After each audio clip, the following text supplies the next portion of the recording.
prendre place dans sa présence. Merci à vous les chantes. Est-ce qu'on peut dire un bon amen au Seigneur? Je pense qu'un peuple reconnaissant pourrait dire un bon amen au Seigneur. Est-ce qu'on peut dire un bon amen au Seigneur? Nous bénissons le Seigneur pour ce deuxième dimanche de l'année 2018, qu'il nous donne de pouvoir nous retrouver ensemble ce matin pour le célébrer. Nous avons déjà terminé le premier culte. Il y avait un très bon parfum au premier culte. Il y avait vraiment un très bon parfum au premier culte. Et là, je pense que le niveau du parfum va être augmenté. Est-ce qu'on peut y acclamer le Seigneur?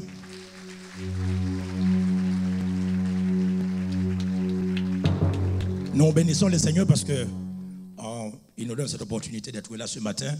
Et nous avons suivi cette semaine la croisade qui se faisait en Haïti. Qui a suivi la croisade? Ceux qui l'ont suivi, je pense qu'on peut tous être d'accord ce matin pour dire waouh. Est-ce qu'on peut dire waouh? Non, je ne vous ai pas entendu. Est-ce qu'on peut dire waouh? Jusqu'à présent, ce n'est pas trop tard. Vous pouvez aller sur les réseaux sociaux, sur YouTube, sur Facebook. Et il y a des extrêmes et vous pouvez encore réécouter les différents messages qui ont été donnés là-bas. Et franchement, ça a été au-delà des attentes, même des organisateurs, des pasteurs. Parce que chaque jour, c'était plus de 40 000 personnes. Imaginez, 40 000 personnes qui célèbrent Dieu d'une même voix, d'un seul cœur, qui chantent les louanges du Seigneur. C'est quelque chose de merveilleux. Nous bénissons le Seigneur. C'est plus de 2000 âmes converties au Seigneur. Et je pense que je vais m'arrêter là parce que le pasteur Mateta et Apé Chantal vont arriver. Je leur laisse de nous raconter, de nous donner les primeurs de ce qui s'est passé là-bas en Haïti. Ce matin, il m'a laissé un message sur mon répondeur. Et il ne m'avait pas eu, j'étais en train de dormir avec le décalage horaire. Et à la fin du message, il ne m'a même pas parlé en créole. Donc, nous bénissons le Seigneur pour ce qui s'est passé là-bas. Donc, prions maintenant pour les retours des missionnaires qui vont rentrer ce week-end et pendant toute la semaine. Que le Seigneur leur donne de retrouver leur famille en bien. Est-ce que nous pouvons véritablement acclamer le Seigneur pour ce qui s'est passé là-bas? Parce que nous avons tous posé des actions et permettre à ce que ce programme puisse être lieu en Haïti. Et nous savons que le Seigneur va continuer maintenant et cette œuvre qu'il a commencé. Et depuis dimanche dernier, nous sommes en train de parler sur un sujet ô combien important, parce qu'il s'agit de vous donner maintenant des clés nécessaires pour que cette année 2018 soit une année différente. Dans la soirée de la traversée, le pasteur Yvan nous avait dit que pour les 3 clés pour réussir en cette année 2018, c'était nous devons croire en Dieu, croire en la parole de Dieu, croire en ses capacités d'agir, croire en ses miracles, en ses prodiges, croire tout simplement sur ce que Dieu est capable de faire. Et la deuxième clé, c'était de nous dire que nous avons besoin de prier de manière régulière. Parce que la prière nous met en relation, en communion avec Dieu.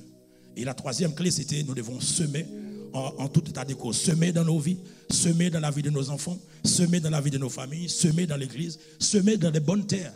Et le Seigneur nous avait accompagné cette parole pendant nos temps de prière, comme Isaac qui sema, et Dieu lui avait donné la grâce de pouvoir récolter au centuple de ce qu'il avait semé. Et il a récolté au centuple de ce qu'il avait semé cette même année. Il n'a pas entendu 2 ans, 3 ans pour récolter le centuple, mais Dieu lui a donné la grâce de pouvoir récolter au centuple cette même année où il a semé. Et puisque la prière est l'une des clés qui pourrait nous permettre de réussir cette année, il faut savoir comment prier, il faut savoir pourquoi prier, il faut savoir comment activer cette clé qui est la prière, parce que la prière nous met en relation, en communion avec Dieu. Et comment trouver cette communion, comment trouver cette relation avec Dieu. Et c'est pour cela que nous devrions adresser à Dieu toute forme de prière. Et l'une des formes de prière que nous devons adresser à Dieu, c'est la prière d'action de grâce. Est-ce que tu peux dire à ta voisine ou à ton voisine la prière d'action de grâce? Je ne vous ai pas entendu, on peut le dire plus fort. Je suis convaincu à la fin tu vas aimer d'adresser à Dieu des prières d'action de grâce. C'est pour cela que tu dois le dire à grand gosier. Est-ce qu'on peut dire la prière d'action de grâce? Parce que tout simplement la prière d'action de grâce, nous avons dit que c'est un acte. La prière d'action de grâce, c'est une attitude, c'est une parole d'appréciation, de gratitude, de reconnaissance qu'on adresse à Dieu, qu'on donne à Dieu pour ce qu'il fait et pour ce qu'il accomplit dans notre vie. Lorsqu'on parle de la prière d'action de grâce, cela veut dire que nous devons rendre à Dieu, nous devons donner gloire à Dieu, nous devons célébrer Dieu, Nous devons l'honorer. Nous devons le chanter. Et nous devons le remercier continuellement. L'action de grâce, c'est rendre gloire à Dieu. C'est chanter les louanges du Seigneur. C'est chanter ses bienfaits. C'est célébrer son nom. C'est de l'honorer et c'est de l'apprécier. Et quand je fais cela, je donne maintenant la possibilité à Dieu de se réjouir de mon adoration. Et dans Éphésiens 5, verset 20, il dit que rendez continuellement grâce à Dieu pour toutes choses. Rendez continuellement grâce pour toutes choses à Dieu le Père au nom de notre Seigneur Jésus-Christ. Et nous l'avions dit, rendez grâce à Dieu pour toutes choses. Cela ne veut pas dire que tu dois rendre grâce à Dieu quand une personne est morte en disant « Seigneur, je te rends grâce parce que tu as pris mon frère ou ma soeur. » Non. Ou parce que j'ai une maladie, je te rends grâce pour la maladie. Ce n'est pas ça, rendez grâce à Dieu pour toutes choses. Rendez grâce à Dieu pour toutes choses. C'est que quelle que soit la circonstance, quelle que soit la situation qui se présente devant moi, je rends grâce à Dieu parce que je sais, au travers de cette circonstance, au travers de cette épreuve, au travers de ce drame, le Seigneur a quelque chose à m'enseigner. Le Seigneur a quelque chose à me dire. Dans la maladie, peut-être que le Seigneur va me dire, tu as besoin de te rapprocher davantage de moi. Parce que dans cette épreuve, le Seigneur va te dire, mais tu vas devoir me chercher davantage. Voilà pourquoi est cette épreuve. Voilà pourquoi est ce drame. Donc je te rends grâce parce qu'au travers de toutes choses, tu as toujours quelque chose à m'apprendre. Tu as toujours quelque chose à m'enseigner. Et deuxièmement, je te rends grâce peu importe la situation, parce qu'il n'y a pas une situation pour laquelle Dieu n'a pas déjà fait provision. Il n'y a pas une situation pour laquelle Dieu n'a pas déjà agi. Cela veut dire que quand je rends grâce, ce n'est pas parce que je rends grâce que Dieu va fabriquer, va construire ou bâtir quelque chose pour moi. Mais non, Dieu a déjà tout fait. Remarquez, lors même de la création, avant de créer l'homme, Dieu a déjà, avant créé la terre, il a créé tout ce qui pourrait être utile à l'environnement de l'homme. Et c'est à partir de cela qu'il a créé l'homme et l'a mené dans le jardin qu'il a déjà construit, qu'il a déjà bâti. Dieu, c'est un père qui fait les choses avant et amène les enfants à en jouir. Et puisque tout est déjà fait, tout est déjà là, maintenant, je peux rendre grâce à Dieu de manière continuelle. Il dit rendez grâce à Dieu continuellement, de manière ininterrompue, sans s'arrêter, en boucle, en replay. Je dois toujours rendre grâce à Dieu. C'est-à-dire qu'autant que tu respires, autant que tu vis, tu dois avoir une vie qui adresse des prières d'action de grâce à Dieu. Est-ce que vous pouvez incliner un peu les paupières? Vous me regardez un peu trop. Vous pouvez incliner les paupières et vous pouvez les rouvrir maintenant. Vous savez que il y a beaucoup qui ont fermé les paupières hier soir et ce matin qui n'ont pas eu la grâce de les réouvrir. Et toi, tu peux les fermer et les ouvrir. Vous savez que c'est une grâce. Et tu ne prends même pas le temps d'acclamer Dieu pour ça. Tu penses que c'est parce que tu as bien mangé? Tu penses que c'est parce que tu as fait beaucoup de sport? Tu penses que c'est parce que tu es intelligent? Tu penses que c'est parce que tu as un bon médecin traitant? Tu penses que c'est parce que tu as un bon mari, une bonne femme, des enfants? Non! Chaque geste, chaque attitude, chaque comportement, tout ce que tu peux faire, marcher, courir, baisser, sauter, tout est une question de grâce. Et quand je pense à tout cela, je dois rendre grâce à Dieu. Je dois rendre grâce à Dieu. Et de manière continuelle, quand je me lève le matin, avant de regarder ce que je n'ai pas, avant de regarder ce que je n'ai pas encore fait, mais je prends le temps de célébrer Dieu pour ce qu'il a déjà fait. Lorsqu'on parle d'action de grâce, cela veut dire que nous devrions rendre grâce à Dieu de manière continuelle. Et pourquoi devons-nous adresser à Dieu des prières d'action de grâce? La première raison, c'est que l'action de grâce glorifie Dieu. Quelqu'un a envie de glorifier Dieu, il doit lui adresser des actions de grâce. Psaume chapitre 50, verset 23. Celui qui offre sa reconnaissance, celui qui offre sa gratitude, celui qui offre ses remerciements, celui-là, Dieu dit, me rend gloire. Celui qui rend gloire à Dieu, c'est celui qui offre à Dieu sa reconnaissance, sa gratitude, ses remerciements. C'est celui qui l'honore, c'est celui-là qui lui rend gloire. Et Dieu prend plaisir. Dieu prend plaisir de la gloire que nous lui offrons au travers de nos chants, au travers de nos paroles, au travers de nos actes. Et quand le cœur du Père se réjouit, il ne restera jamais les bras croisés. Quand ton enfant te remercie pour ce que tu lui as donné, en tant que père, tu n'as qu'une envie, c'est de lui donner encore davantage. Quand ta femme Tu lui dis merci pour ce qu'elle a fait, pour la nourriture. Elle a qu'une envie, c'est d'encore feuilleter des livres de recettes pour trouver autre chose à te préparer parce que tu sais dire merci. Quand tu as fait quelque chose pour quelqu'un et que cette personne-là te dit merci, mais cette personne, à chaque fois qu'elle sera dans le besoin, tu seras toujours prête à lui rendre service parce que c'est une personne qui sait dire merci. Mais une personne qui ne sait pas dire merci, tu vas lui rendre service une fois, 2 fois. Bon, parce que tu es chrétien, tu vas peut-être continuer. Mais à un moment donné, tu vas dire, mais cette personne est tellement ingrate, je n'ai pas envie de gaspiller mon temps pour elle.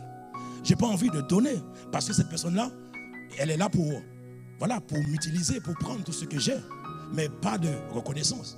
Mais quand c'est une personne qui sait dire merci, mais tu es toujours dans l'enthousiasme d'accomplir.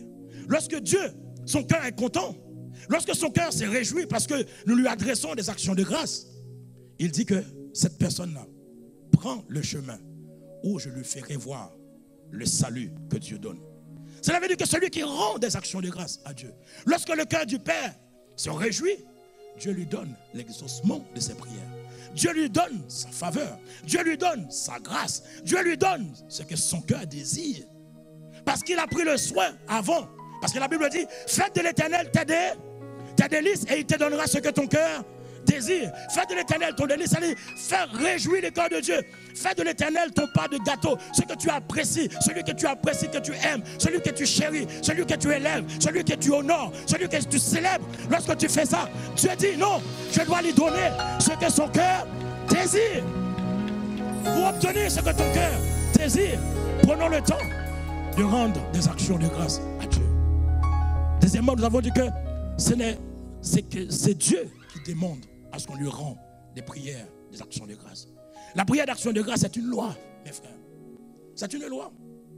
Ce n'est pas quelque chose de facultatif. Si je veux le faire, je le fais. Si je ne veux pas le faire, je ne le ferai pas. Non. Quand on n'obéit pas à la loi nous punit. Quand on ne respecte pas une loi, ben, cette même loi viendra pour nous condamner. C'est Dieu qui demande à ce qu'on lui rend, à ce qu'on lui adresse des prières d'action de grâce. Dans Psaume chapitre 50, verset 14 au verset 15, il dit en sacrifice à Dieu, offre donc ta reconnaissance, dans la version semeur. Accomplis envers le Très-Haut les vœux que tu fais. Lorsque j'adresse mes sacrifices d'action de grâce à Dieu, lorsque je fais cela, il dit dans la suite du verset, c'est à partir de là que tu pourras m'appeler et que moi je viendrai, je te délivrerai. Cela veut dire que beaucoup d'entre nous, au certain, lorsque nous approchons de Dieu, nous faisons la liste de nos besoins, la liste de nos requêtes. Nous venons avec une attitude de que demander. Nous venons avec une attitude de pouvoir demander et recevoir. Ce n'est pas mauvais. Ce n'est pas mauvais.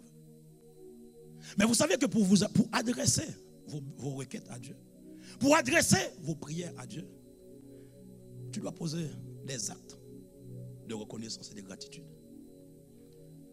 Je prends cet exemple d'Esther.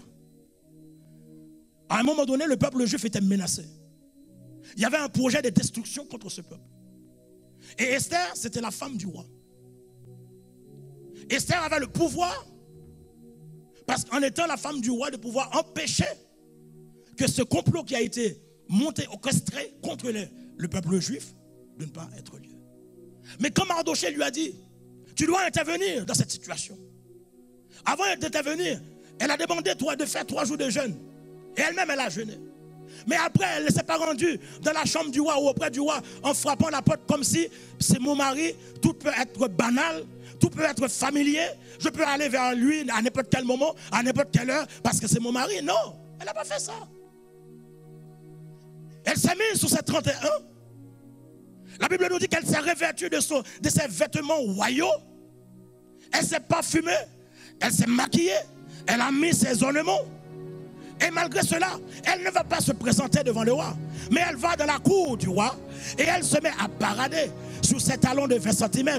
Elle commence à marcher, elle commence à tourner. Alors qu'au-dedans d'elle, il y avait des souffrances. Au-dedans d'elle, il y avait des problèmes. Au-dedans d'elle, il y avait une circonstance dramatique.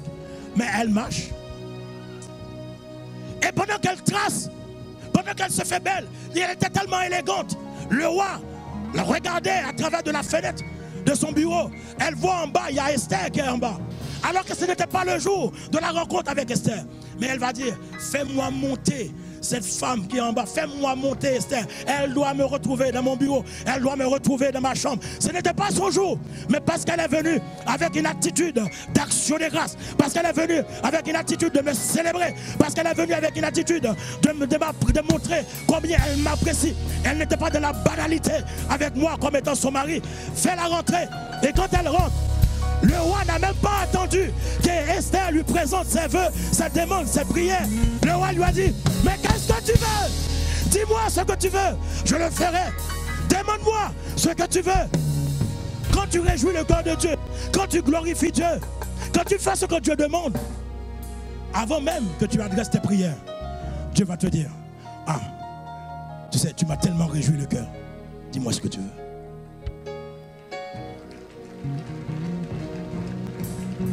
Dis-moi ce que tu veux. Tu dois changer ta manière de prier. Au lieu d'aller de se plaindre, toujours en train de murmurer, de dire, donnez, donnez. Allez, calme-toi. Assieds-toi. Ok, j'ai mal. Peut-être que ce n'est pas grave que tu pleures pendant que tu adores. Mais adore-le. Parce que tu sais que dans la louange et l'adoration, il va intervenir. C'est ce que Dieu demande. Et c'est ce que Dieu exige aussi de nous tout à chacun. Troisième. Dans 1 Thessaloniciens chapitre 5 verset 18, il dit remerciez Dieu en toutes circonstances. Telle est pour vous la volonté que Dieu a exprimée en Jésus-Christ. La prière d'action de grâce, c'est ce que Dieu veut. C'est ce que Dieu, c'est cela que Dieu demande, que Dieu réclame. Et c'est cela qui plaît à Dieu. Et cela nous donne aussi le fait que nous prenons le temps de célébrer Dieu, de faire ce que Dieu nous demande de faire. Cela nous préserve aussi de l'orgueil. Cela nous donne de demeurer humble. Et cela nous permet aussi de bénéficier encore plus de grâce et de faveurs devant Dieu. Voyons maintenant quelques bénéfices de la prière d'action de grâce. Qu'est-ce que je bénéficie? Quels sont les bienfaits de l'action de grâce? Nous avons déjà dit dimanche dernier que l'action de grâce nous ouvre la première porte dans la présence de Dieu. La première porte d'entrée dans la présence de Dieu, c'est l'action de grâce. Si tu veux rentrer dans la présence de Dieu, dans le psaume 100, il dit rentrer sous ses portiques avec des pleurs, avec des gémissements, avec des lamentations, avec des murmures, en étant toujours en train de râler. Non, non, non. Dans le psaume 100, il dit que rentrer sous ses portiques avec reconnaissance. Entrez dans ses parvis en chantant ses louanges. Il dit rendez-lui vos hommages et louez-le pour ce qu'il est. Car l'Éternel est bon. Car son amour dure à toujours. Et sa fidélité s'étendra d'âge en âge. Le protocole d'accès dans la présence de Dieu, c'est l'action de grâce. La porte du sanctuaire ne s'ouvrira pas par des murmures, par des plaintes. Non. Les portes du sanctuaire, là où réside la présence de Dieu, s'ouvrent uniquement quand je rentre dans ces portes avec des louanges, avec des cantiques. Quand je viens pour le célébrer, quand j'ouvre mon cœur pour l'adorer, c'est à partir de ce moment-là que la porte de sa présence s'ouvrira sur moi. Et à partir de ce moment-là, je peux rentrer dans sa présence. Je peux commencer à lui parler. Je peux commencer à lui dire ce que je vis, ce que je ressens, ce que j'ai besoin. C'est lorsque cette porte s'ouvre, la porte du sanctuaire. Donc pour avoir droit aux délices de la présence de Dieu, il y a un protocole à respecter. Il y a une marche à suivre. Avant que le roi nous tende le sceptre, nous devons nous présenter devant ses portes avec des louanges, dans ses parvis, avec des cantiques. Peu importe la situation, peu importe la circonstance, peu importe les besoins, peu importe les épreuves ou les drames que nous vivons, nous devons toujours offrir à Dieu des sacrifices de louange. Parce que tout simplement, nos pleurs, nos gémissements, nos lamentations, nos murmures ne nous donneront jamais accès dans la présence de Dieu. Beaucoup de gens pensent qu'avec des larmes, ils peuvent émuer le corps de Dieu. Non. Dieu n'a que faire de tes larmes. Mais tout le monde pleure de toute façon. En revanche, tu peux pleurer en donnant des actions de grâce parce que tu as mal. Parce que cette situation te prend tellement à cœur. En présentant tes sacrifices de louange, tu peux pleurer. Mais ce sont des larmes de louange, des larmes d'adoration. Mais quand c'est des larmes de reproche, des larmes de murmure, des larmes parce que ça ne va pas auprès de moi, autour de moi, dans ma vie, Dieu n'a que faire de cela. Il n'a que faire de cela. On n'a jamais vu dans la Bible où Dieu était ému parce que les gens pleuraient. Non. Pour avoir accès dans la présence de Dieu et goûter à ce que Dieu veut nous donner, nous devons apprendre à lui rendre action de grâce. Le cœur de Dieu est ému uniquement par nos prières d'action de grâce. Parce que tout simplement l'Éternel siège au milieu de la louange et de l'adoration de son peuple. Et nous avons donné une deuxième raison. L'action de grâce nous permet de conserver ce que Dieu nous a donné. Tu veux conserver ce que Dieu t'a donné? Peut-être que tu vas me dire, en disant que tu dois conserver ce que Dieu t'a donné, tu es en train de chercher dans ta tête pendant que je parle, qu'est-ce que Dieu m'a donné? Cherche. Va loin de tes pensées, voir qu'est-ce que Dieu t'a donné. Ok, vous avez trouvé? Ce n'était pas la peine d'aller très loin. Tiens ton souffle. Lâche-le. C'est qui fait ça? C'est Dieu.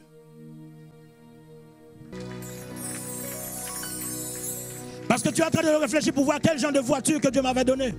Qu'est-ce qu'il a fait pour moi par le passé? Il m'avait donné une maison, il m'avait donné un travail, il m'avait donné ceci, cela. Oui, c'est ça. Mais tu peux rester encore beaucoup plus proche de toi, de remarquer que tu respires. C'est une grâce de Dieu. C'est ce que Dieu m'a donné. Mais lorsque tu ne prends pas le temps de rendre grâce à Dieu pour ce qu'il te donne, pour la santé, pour la respiration qu'il te donne, le mouvement, la capacité de se mouvoir.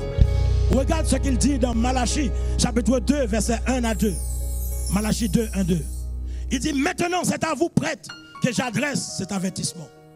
Si vous n'écoutez pas, si vous ne prenez pas à cœur, écoute-moi bien, c'est la Bible qui le dit. Si vous ne prenez pas à cœur de m'honorer, de me dire merci, de me témoigner ta gratitude, si tu ne prends pas à cœur de faire cela, dit l'Éternel, le Seigneur des armées célestes, il dit, alors j'enverrai la malédiction contre vous et vos bénédictions, j'en ferai des malédictions.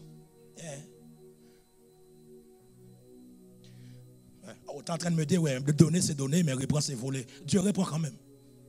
On n'est pas trop d'accord, parce qu'on a l'habitude de dire, donner c'est donner, reprendre c'est pas grave. Je te donne, tu me dis pas merci, je reprends quand même. Quand je donnais des jouets quand mes enfants étaient plus petits, tu donnes quelque chose, il prend le truc, il court avec, je les appelle, je réponds. Il dit, mais papa, tu réponds? Oui, je réponds quand même. Oui, je vole ce que je t'avais donné. En fait, quand tu ne prends pas le temps d'honorer Dieu pour ce que tu as reçu de Dieu, rien que pour la vie, la respiration, la capacité, le mouvement, le fait que tu peux faire ça, que tu peux faire ça, tu penses que c'est un acquis, tu n'as qu'à faire un tour à l'hôpital pour voir le nombre de personnes qui n'ont pas capables de faire ci et ça. Et toi, tu es capable de le faire. Tu ne prends même pas le temps de dire merci à Dieu. Tu es toujours en train de pleurer, plénicher pour ce que tu n'en as pas encore. Et quand c'est comme ça, Dieu dit, je changerai tes bénédictions en malédiction. En fait, écoute-moi, ce n'est pas Dieu qui change. Ce n'est pas Dieu qui changera tes bénédictions en malédiction. C'est toi-même. Parce que quand tu es ingrat, quand tu ne manifestes pas la gratitude envers Dieu, tu es en train de changer tes propres bénédictions en malédiction. Ce n'est pas Dieu, mais c'est nous-mêmes qui changeons en malédiction les bénédictions, les grâces que nous avons reçues du Seigneur. Combien de personnes ont perdu des faveurs, des grâces? Combien de personnes ont perdu des bonnes choses, des faveurs que Dieu leur avait données par manque de gratitude? Dieu te donne un travail. Ok, peut-être que le travail, le salaire ne répond pas à tes besoins. Mais au lieu de murmurer, de dire que c'est un salaire de misère que je touche, et tant que tu dis que tu touches un salaire de misère, tu auras toujours un salaire de misère. Et il y en a beaucoup qui ne s'arrêtent même pas au salaire de misère. Ils disent, ouais, je touche un salaire de... On se comprend.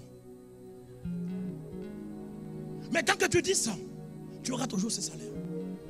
Mais pourquoi tu ne prends pas le temps de rendre grâce à Dieu? Peut-être pour ce salaire qui n'est pas suffisant. Et quand tu fais ça, ton travail devient pénible.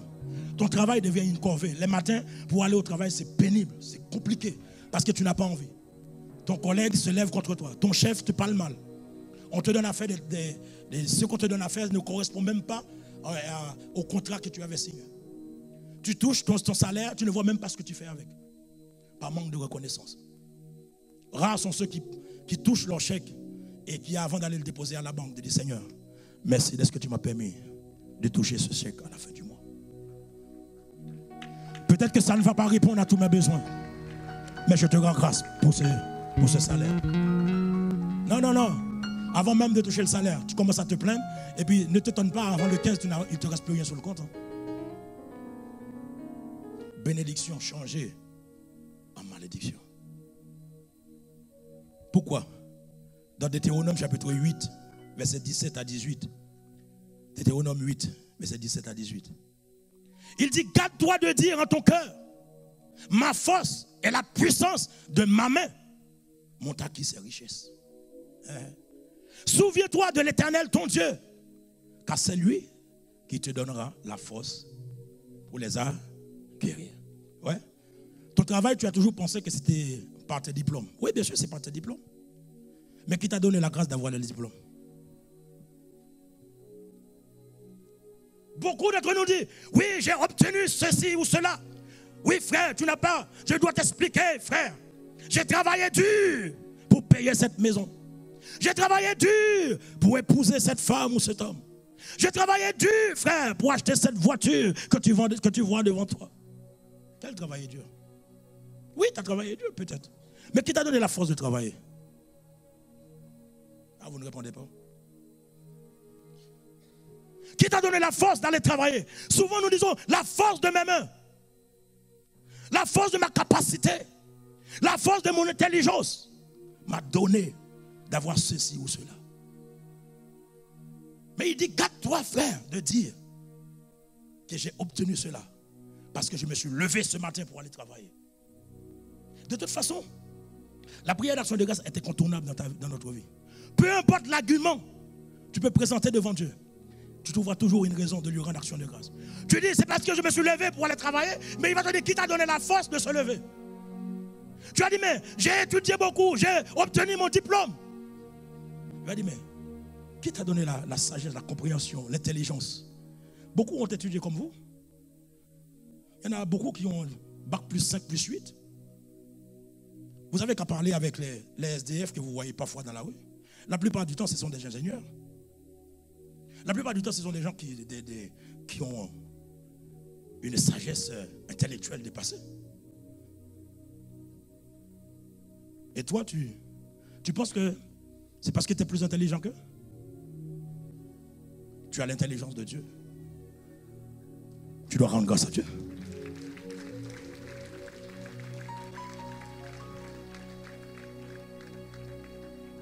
Nous devons reconnaître que tout ce que nous avons vient de Dieu. Et cela nous épargne, nous éloigne aussi de l'orgueil. Troisième raison. La prière d'action de grâce permet de multiplier ce que nous avons déjà. Qui veut voir multiplier ce qu'il a déjà? Ah, c'est bien, gloire à Dieu. Acclame Dieu pour ta vie, parce que tu veux voir multiplier ce que tu as déjà. Tu ne te contentes pas de ce que tu as déjà, mais tu désires avoir plus. Et le plus que Dieu va te donner aujourd'hui, ce n'est pas plus, non. Il dit qu'il va multiplier ce que tu as déjà. Un jour, Jésus était avec ses disciples. Et il y avait une foule qui le suivait. Alors que cette foule le suivait, Jésus prenait le temps de les enseigner longuement. Et comme il les enseignait très longuement, les disciples ont approché de lui en lui disant, mais maître, il faut peut-être renvoyer la foule, parce qu'ici c'est un lieu désert, il n'y a rien à manger ici, et les gens doivent marcher beaucoup pour retrouver leur village. Alors vaut mieux renvoyer cette foule parce que nous n'avons rien ici et pour leur donner à manger. Et Jésus leur dit, mais donne-leur à manger. Ils disent, mais est-ce que tu veux qu'on aille dans le village pour acheter 200 deniers de pain pour leur distribuer? Jésus l'a repris en disant, mais combien avez-vous ici de pain? Ils disent que nous n'avons que 5 pains et 2 poissons. Jésus dit, ok, d'accord, amène-moi les 5 pains et les 2 poissons. Après, il demande aux disciples de faire asseoir la foule. Dans Marc chapitre 6, verset 41. Alors, il ordonna à la foule de s'asseoir. Jésus prit les 5 pains et les 2 poissons. Verset 41. Marc 6. Levant les yeux vers le ciel, il rendit, je ne vous ai pas entendu, il rendit, Jésus prenant les 5 pains et les 2 poissons, il rendit grâce. Et une fois rendre grâce, il rompit les pains et leur donna aux disciples, afin qu'ils les distribuent à la foule. Il partagea aussi les 2 poissons entre tous. La Bible dit, tous mangèrent et furent rassasiés. Et non seulement qu'ils mangèrent tous et furent rassasiés, mais il emporta 12 paniers pleins de morceaux de pain et de tout ce qui restait des poissons. Et la Bible nous dit que, verset 44, ceux qui avaient mangé les pains étaient 5000 hommes. À cette époque, on ne comptait pas les femmes et les enfants. Mais en règle générale, partout où il y a une foule, je ne sais pas pourquoi, mais il y a toujours plus de femmes que d'hommes. Vous avez qu'à compter l'assemblée, le nombre de personnes qui sont ici, vous verrez qu'il y a plus de femmes que d'hommes. Donc cela veut dire que s'il y avait 5000 hommes, certainement il y avait aussi 7000 femmes.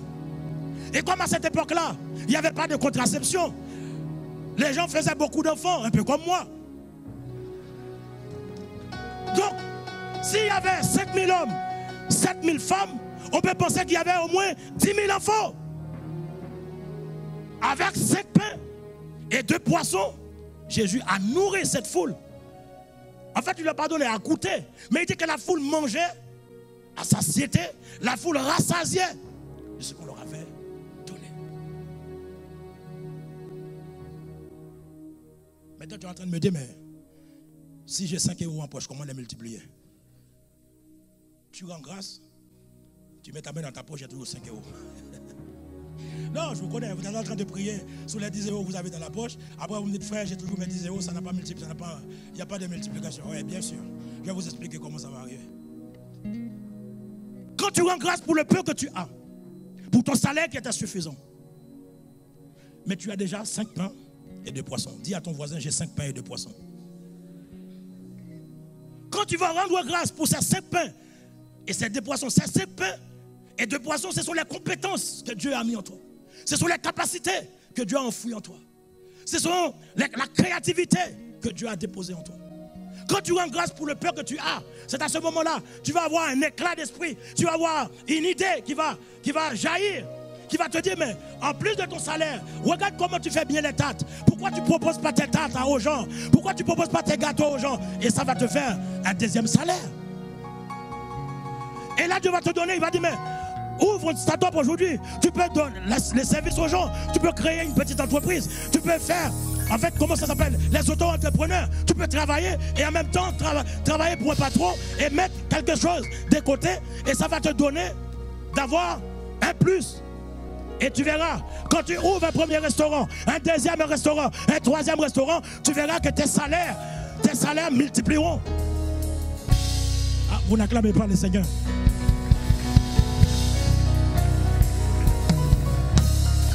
Parce que Dieu a mis en toi la créativité, Dieu a mis en toi la capacité de faire, Dieu a mis en chacun de nous la capacité d'entreprendre. Frère, rends grâce, tu verras que le Seigneur t'ouvrira les yeux et tu vas dire, hé, mais j'avais ça, je peux faire ça, je peux accomplir ça, je peux faire ça, je peux proposer ça.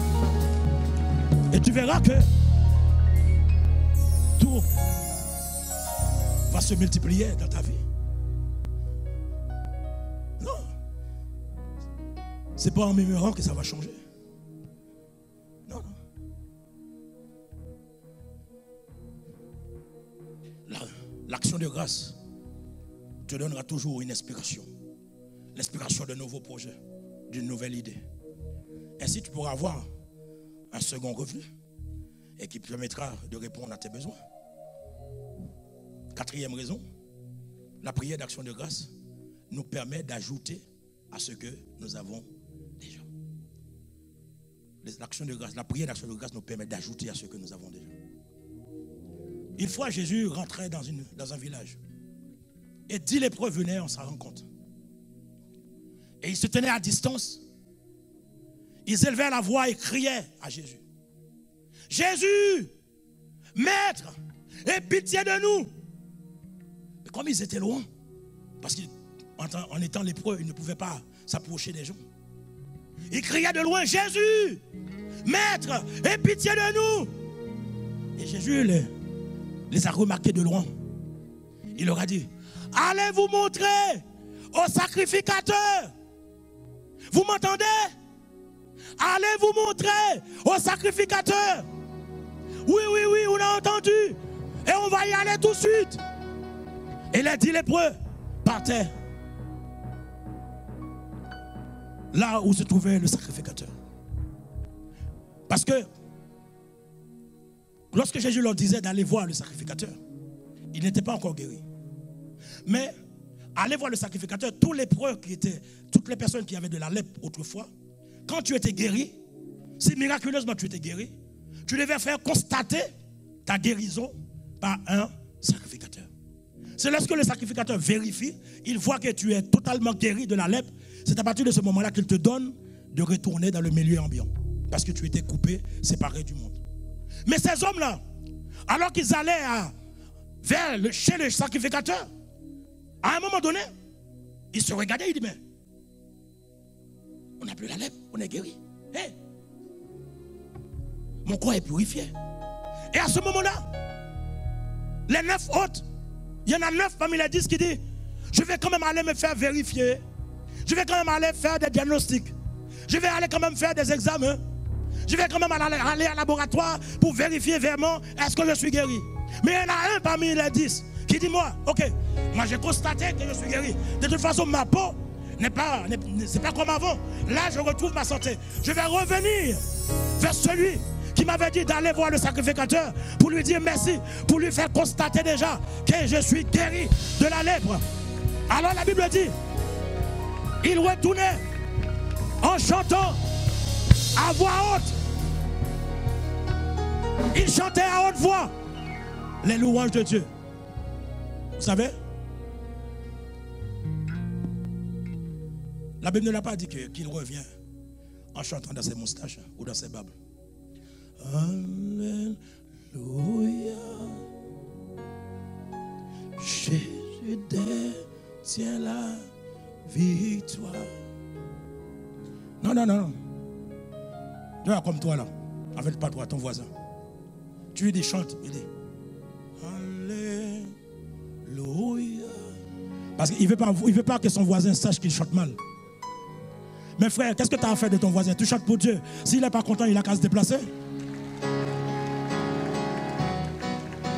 Si ta voix les coche les oreilles, tu dis frère, excuse-moi, je n'ai pas été au conservatoire. Mais là, c'est une question de moi et de mon Dieu. Je veux le célébrer. Je comprends que ma voix peut te déranger. Mais je ne veux pas chanter dans mes babes, ni dans mes moustaches, par rapport à ce que Dieu a fait pour moi. Je veux dire, Alléluia. Jésus détient la victoire. Alléluia. Alléluia. Christ a triomphé.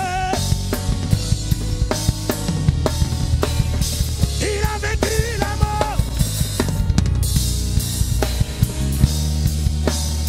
Jésus a dit encore. Il est assis en majesté. Le roi est ressuscité.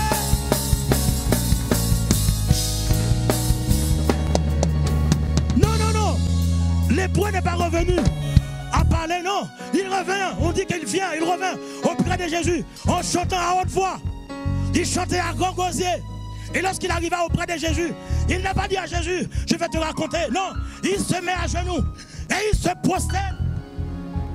La face contre terre. Il se prosterne La Bible dit, il tomba la face contre terre au pied de Jésus. Et le texte nous dit, il a rendu, il a rendu, il a rendu, il a rendu.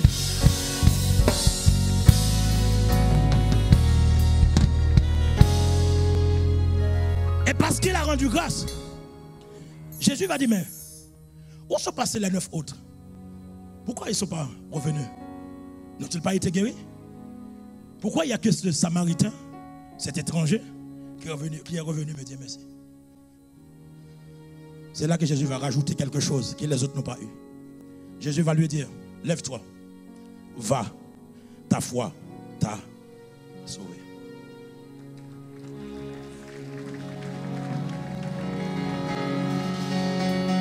Les 9 autres ont été guéris. Les 9 autres ont été purifiés de la lèpre. Mais les 9 autres n'ont pas bénéficié. C'est que lui, il a bénéficié le fait qu'il est revenu dire merci à Jésus. Parce que le mot sauvé, quand Jésus dit lève-toi, va, ta foi t'a sauvé. Sauvé en grec veut dire sozo. Quand Jésus te dit tu es sozo, ça veut dire que tu es guéri, tu es délivré, tu es libéré, tes péchés sont pardonnés, tu es restauré et tu peux encore restituer tout ce que tu avais perdu auparavant. En fait, l'effet de dire merci, il a maximisé, il a capitalisé, il a augmenté, il a bonifié tout ce qu'il avait reçu auparavant. Laissez-moi vous dire, les 9 autres qui ont constaté leur guérison, ils sont contents, ils ne sont pas revenus. Sûrement, ils sont partis voir là où vivaient leurs femmes avant. Parce que quand tu étais lépreux, tu étais mis en quarantaine. En fait, tu étais vivant, mais pour la famille, les parents, les amis, tu étais mort. Parce qu'on t'a envoyé là-bas, c'est pour mourir. Donc du coup, les gens t'oublient. Mais comme ces 9 là, quand ils voyaient leur guérison, c'était des hommes. Ils voulaient tous revenir voir, retrouver leur maison, leur femme. Chérie, c'est moi, je suis guéri de la lèpre. Oh, oh, je suis guéri, purifié de la lèpre. Et la femme ouvre la porte. Elle ouvre pas grande, la porte. Elle reste entre eux.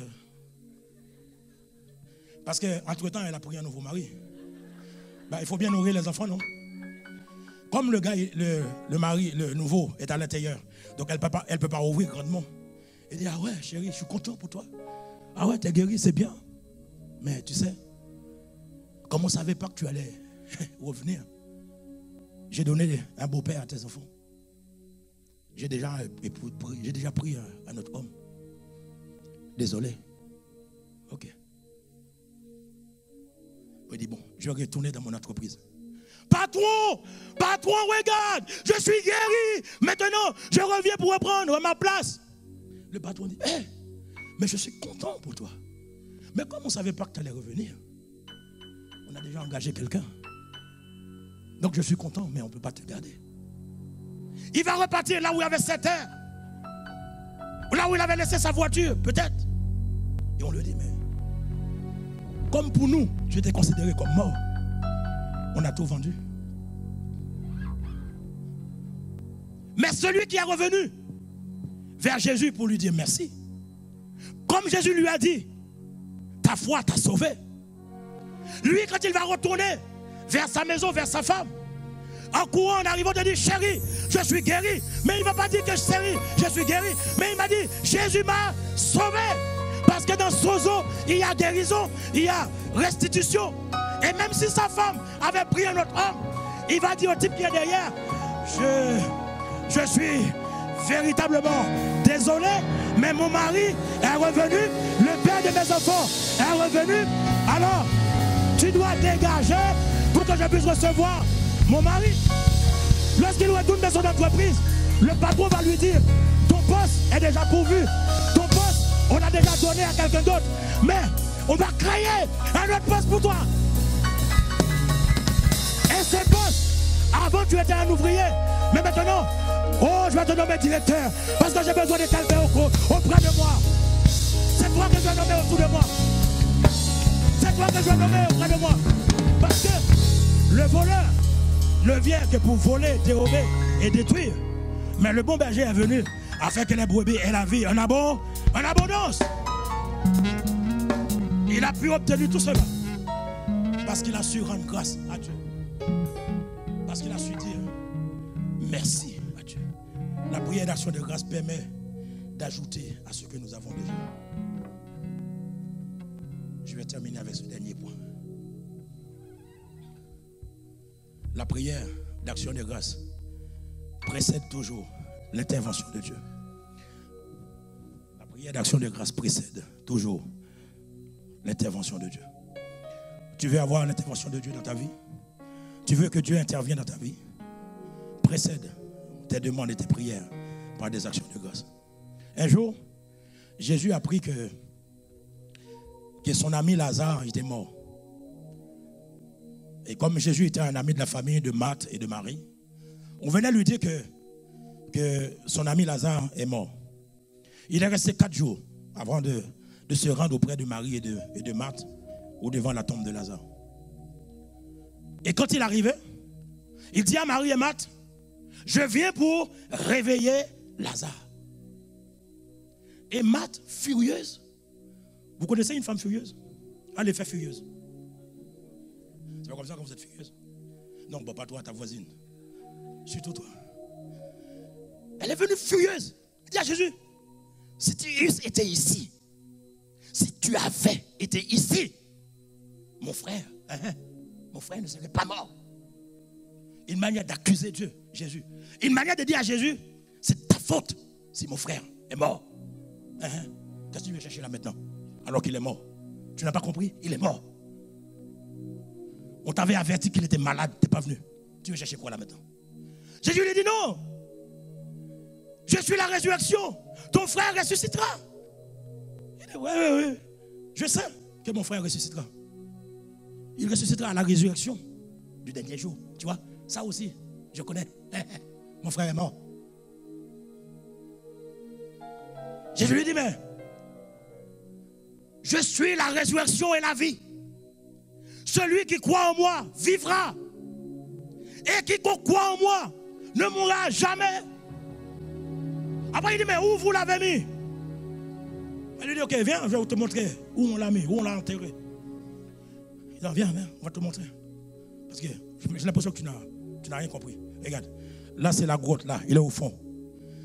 Il y avait une pierre. Jésus dit, enlève la pierre.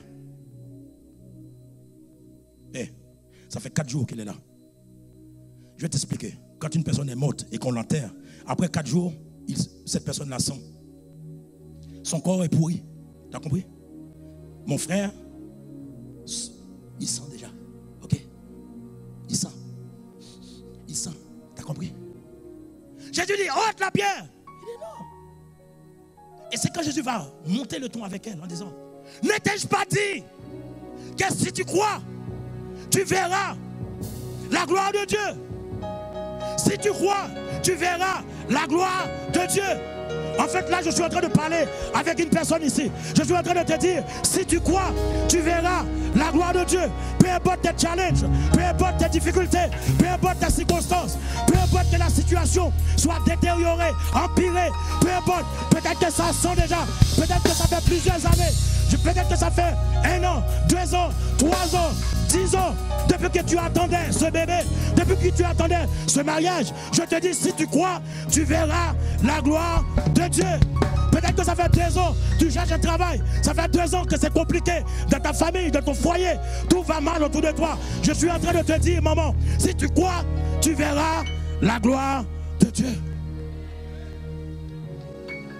Peu importe que la situation soit empirée, que ce soit une situation détériorée. Peut-être que les avocats te disent c'est mort. Peut-être que l'assistance sociale te dit c'est mort. Toi-même tu as constaté que c'est mort. Je viens de te dire, pour cette année 2018, peut-être que ça fait longtemps que tu vis cette situation-là avec ton enfant. Tu as vu tous les médecins. En cette année 2018, si tu crois, tu verras la gloire de Dieu. Ouais. Tu verras la gloire de Dieu. Tu verras la gloire de Dieu. Et ils ôtaient la pierre. En règle générale, quand tu es face à une telle situation, tout Tout le monde attendait. Il y avait Marthe et Marie qui met la pression sur Jésus, mais il y avait la foule qui regardait Jésus devant la tombe et dit, vas-y, montre-nous de quoi tu es capable. Et laissez-moi vous dire, Jésus avait deux options. Ou il était capable de ressusciter Lazare, ou bien c'est lui qui allait retrouver Lazare dans la tombe. Parce que la foule qui était là, je ne pense pas, s'il n'était pas capable de ressusciter Lazare, allait laisser partir cet homme-là. On dirait que de lui, c'est un charlatan. Autant qu'il retrouve Lazare dans la tombe. Normalement, on s'attendait à ce que Jésus fasse une prière d'autorité. Au nom de Jésus, esprit de mort, je te chasse. Esprit de mort, sors. Fire. Je t'ordonne, je déclare, je décrète la vie. Hein? Jésus n'a rien fait de tout cela. Il se présente devant la tombe de Lazare avec toutes les pressions qu'il y avait autour de lui. Voyons cela, c'est écrit dans la parole. Jean 11, verset 41.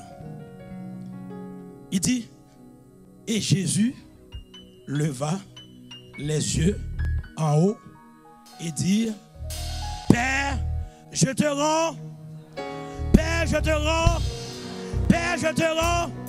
Alors qu'il y avait la pression du peuple, il y avait la pression de la foule, il y avait la pression de Marie et de Marthe. Mais lui, il présente devant la tombe de Lazare, il fait ôter la pierre. Mais laissez-moi te dire, quand c'est écrit dans la parole que je te rends grâce, Jésus n'a pas dit, Père, je te rends grâce. Non. Jésus s'assoit. Nous t'adorons, Seigneur, tu es digne de louange. Nous te rendons la gloire. Ouais. Nous t'adorons, Seigneur, tu es digne de louange. À partir de ce moment-là, la foule qui était là, il dit, mais ce type-là, il n'est pas bien. Hein? Il n'est pas bien. Le gars, il est mort, ça fait 4 jours. Au lieu qu'il fasse une prière d'autorité, il est en train d'adorer. Il est en train de célébrer Dieu. On dit, mais il n'est pas bien. En fait, Jésus rend grâce. Parce qu'il sait tout ce qu'il demande au Père. Parce que la suite du verset, il dit, parce que je sais que tu m'as exaucé. C'est pas la peine de paniquer. C'est pas la peine de se prendre la tête devant une situation. Sache que Dieu a déjà pourvu. C'est pour cela que tu n'as pas besoin. Tu n'as pas besoin de se lamenter, de rouler par terre. Non, prends le temps de célébrer Dieu. Parce que Dieu t'a déjà exaucé. Dieu t'a déjà exaucé. C'est pas la peine de dire, j'ordonne à la tempête, j'ordonne à la situation, je déclare, je proclame, je décrète. Non, il n'a pas besoin de faire tout ça. Il n'a pas besoin de proclamer des... Non, il n'a pas besoin de dire fire. Il s'assoit, on note la pierre, il s'assoit, il adore Dieu. En fait, ce n'est qu'après avoir rendu grâce. Et quand je dis rendu grâce, après avoir célébré, à mon avis, je pense qu'il a fait exprès de célébrer Dieu au maximum. Tu vois, parfois les gens ils disent, mais ouais, mais t'es fou, tu vas toujours à l'église, mais regarde, maintenant tu as l'âge de la ménopause. Et à la maison, on commence à te regarder différemment. Et je te donne un secret. Quand tes parents tu commences à te regarder parce qu'ils voient que tu ne te maries pas, et puis ils disent, mais pourquoi tu prends pas un homme et fais un enfant? C'est à ce moment-là que tu dois célébrer Dieu dans la maison. Si tu avais pour habitude de chanter dans ta chambre, chante partout dans la maison. Nous te rendons, tu fais le ménage, la gloire, ouais. Tu fais la vaisselle. Nous te rendons, c'est tu es digne de louange. Quand tu fais ça, ils vont te dire, mais tu es folle. Tu es folle. Tu n'as pas de mari, tu n'as pas d'enfant, et il n'y a aucun espoir. Mais je vais dire, Jésus a dit, si je crois, je verrai sa gloire. Alors peu importe, je vais chanter sa gloire. Ce n'est qu'après que Jésus disait, à un moment donné, qu'il sentait que le cœur de Dieu était réjoui. Il dit, il cria, Lazare, sors! Et c'est à ce moment-là que Lazare sortait. Écoute-moi. Dans Philippiens chapitre 4, verset 6, il dit, ne vous inquiétez de rien. Écoute-moi, maman, papa. La Bible dit, ne vous inquiétez de, mais en toute chose, faites connaître vos besoins à Dieu par des prières, des supplications, avec des actions de.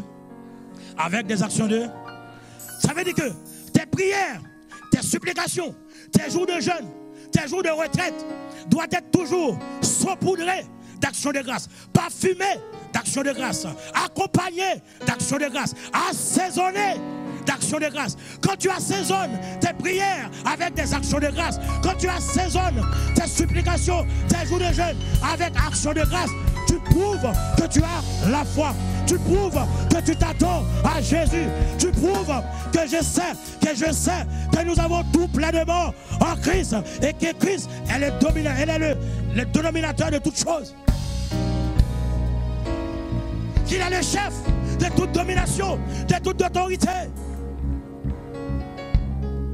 Écoute-moi, la prière d'action de grâce, ce n'est pas une flatterie. Ce n'est pas une flatterie, la prière d'action de grâce.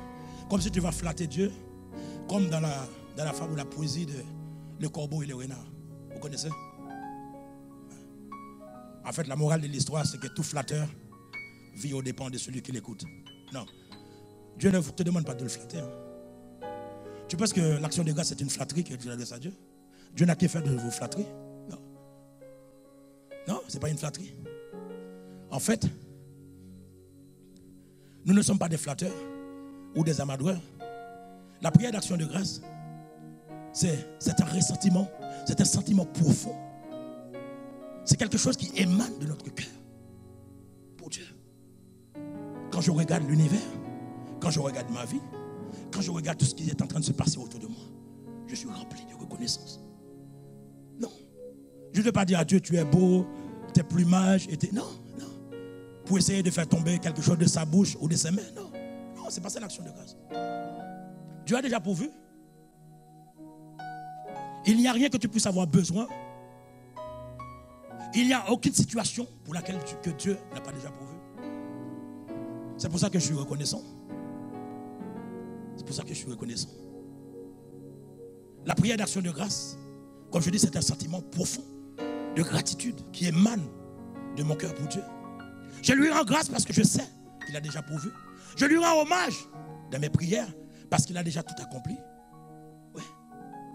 Ce n'est que lorsque Jésus a rendu grâce. C'est après qu'il a adressé sa prière à Dieu. Je vais m'arrêter là. Vous savez que l'apôtre Paul, qui a écrit, qui a envoyé ce séculaire auprès des églises, Éphèse, Colossiens et Thessaloniciens, pour leur dire de toujours rendre grâce à Dieu. Il dit en toutes choses, quoi que vous fassiez, rendez grâce à Dieu. Quand tu leur as écrit ce courrier, l'apôtre Paul n'était pas dans un palais, il n'était pas dans un hôtel 5 étoiles, ni dans une palace. Il n'était pas sur une île paradisiaque. À ce moment-là, l'apôtre Paul était en prison. Bien qu'étant en prison, il encourageait ceux qui étaient à l'extérieur de continuer à rendre grâce à Dieu, de continuer à célébrer Dieu. Et un jour, lui-même, il se retrouvait en prison avec Silas. Après avoir libéré une femme, la foule s'est soulevée contre eux. On les a arrêtés, on les a frappés, on les a vraiment chicotés. Et après, on les a mis en prison. Et même à l'intérieur de la cellule, on les a mis des chaînes aux pieds, dans Acte 16. Mais la Bible nous dit que Paul et Silas étaient en prison. Dans la cellule, il y avait des ceps aux pieds. Ça veut dire que non seulement qu'ils étaient enfermés, mais ils n'avaient pas le droit de bouger là où ils étaient. Et la Bible nous dit, au plein milieu de la nuit, alors que sur leur dos, il y avait des ruisseaux de sang qui coulaient. Alors qu'il ne pouvait pas bouger, il ne pouvait pas se gratter, il ne pouvait rien faire. Il était inerte, mobile, immobile. Et la Bible dit, au milieu de la nuit, c'est-à-dire que vers minuit, où tu as l'habitude de pleurer là, il dit, Paul et Silas priaient et chantaient les louanges de Dieu. Les louanges de Dieu. Non seulement ils chantaient les louanges de Dieu, ils ne chantaient pas à voix basse, mais ils chantaient à haute voix, au point que les prisonniers qui étaient dans les autres cellules les ont entendus chanter les louanges de Dieu. Et comme ils chantaient, il n'y avait pas que les autres prisonniers qui ont entendu, mais le ciel, Dieu aussi, a entendu et a pris plaisir dans l'adoration et les louanges de l'apôtre Paul et de Silas. Et la Bible dit au verset 26, chapitre 16, il dit tout à coup, il se fit un tremblement de terre, en sorte que les fondements de la prison furent ébranlés. Et au même instant, toutes les portes s'ouvrirent, les liens et les prisonniers furent rompus.